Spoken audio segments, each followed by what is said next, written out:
Hello everyone, I'm back working on an old sculpture I started like 7 years ago. As you can probably tell, I love the Batman character and the Joker, especially Jack Nicholson's Joker from the 1989 Tim Burton's Batman. What a perfect mixture of talent, visuals, and music. I truly think 1989 Batman really changed the way superhero movies have been made. Yes, it was a bit of a campy movie, but the Batman character was pushed so far forward. It was a stark upgrade from where it was then, that it left a deep impression on me when I was a kid. A lot of people who are diehard fans would argue it was a horrible movie because they killed off the Joker at the end. It seemed Tim Burton or his writers wanted the bad guys we love to hate to die. I kind of felt the pain when the Joker was killed at the end, because Jack Nicholson did such a wonderful job, even though he hated being involved with the project. I was so inspired by the Batman movie. I did everything I could to experience it again. I did drawings of Michael Keaton, Jack Nicholson as the Joker. I even wanted to make my own mask, but I had no idea how to do it. I did try to collect all the toys. I started collecting all the DC characters, such as Superman, Mr. Freeze, the Penguin, Joker, Bob the Henchman, or was it Bob the Goon? I'm not sure. And of course, Batman. I got the Batmobile, and I think I had the Batwing at one point, but I traded it for a Freddy Krueger glove. I used to put my Batmobile on the old treadmill, turn the lights down, and waved a light source around to simulate the passing of street lights, and recorded it with a camcorder.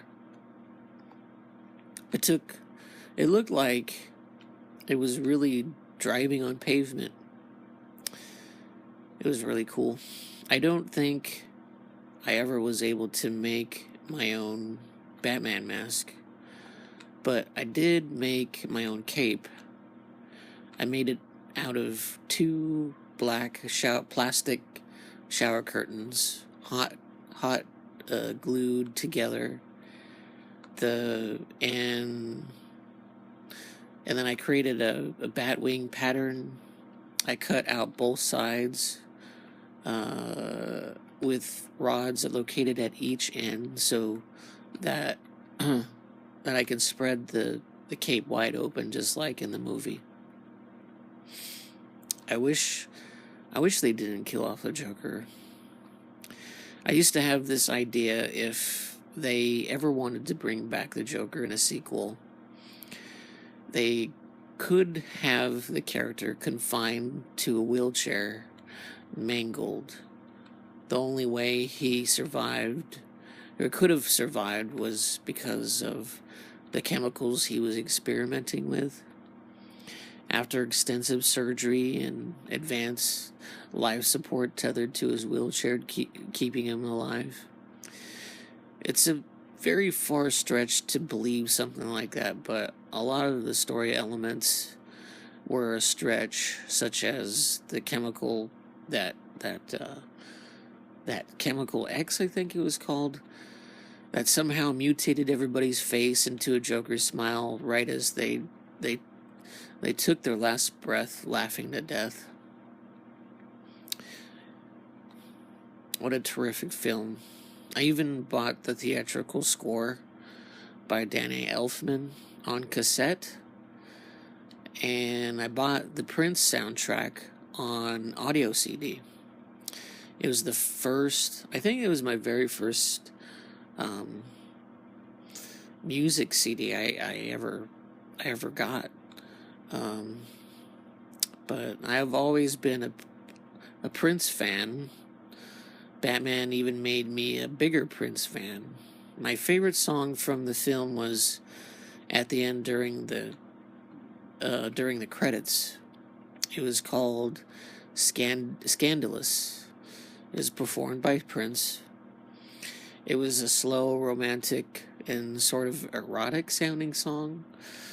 What was so good about it was that it also had an eerie, psychotic tone. Now that I think about it, it probably was a love song for Vicky Vale and Bruce Wayne, or maybe between Vicky and Jack Napier, also known as the Joker.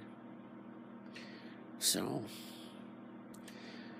yeah, a lot of movies. Definitely my big inspiration for being the artist and the sculptures that I make is definitely from film. All the movies that I saw, like Legend, with Tom Cruise and Tim Curry, the Ninja Turtle movie, Batman. I like the old Superman movies too. Those were always really awesome to look at. A lot of the horror movies like Friday the 13th, Nightmare on Elm Street, and my number one favorite Halloween. My number one favorite horror movie is Halloween. I like Texas Chainsaw Massacre too. But, when I was going to college and taking art classes, I always try to find an excuse to make sculptures of characters based on my favorite movies. So a lot of my, a lot of artists when they're kids, most likely their inspiration comes from the entertainment that they experience, like video games, anime, film. And I think it's really good for kids to and students to be able to express that. So, right here, as you can see, I'm working on the Joker's hair, mostly. I had put like hair striations in a certain direction, but I also wanted to model his hair symmetrically. It was looking asymmetrical, and as you can see, I'm putting plastic over his hair. I learned this method a long time ago. You can use it to create wrinkles, and what it does is it softens the tool marks. So it's like it creates like a barrier. The tool goes into the tool wedges the plastic into the clay, and it creates a really soft natural looking line. Really clean, a lot cleaner line. Yeah, so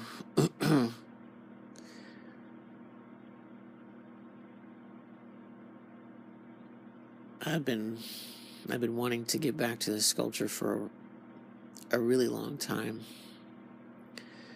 and I think it's about time to get it going again. That tool is old. It's an old tool that my sculpture teacher gave me a long time ago. It's actually it was an actual dental tool. You can go to like hardware stores or craft stores and pick up dental like tools where they have like the tips on both sides, just like a dental tool, but this was an actual dental tool. So once this is made out of super sculpey, a mixture of super sculpey firm, regular sculpey, the white, and I think Sculpey 3 in black to create a nice gray color. And once I fire it, I'm going to try to cast it in wax and try to complete it. But anyways, I hope you enjoyed this video, and please like and subscribe, and I'll see you in the next one.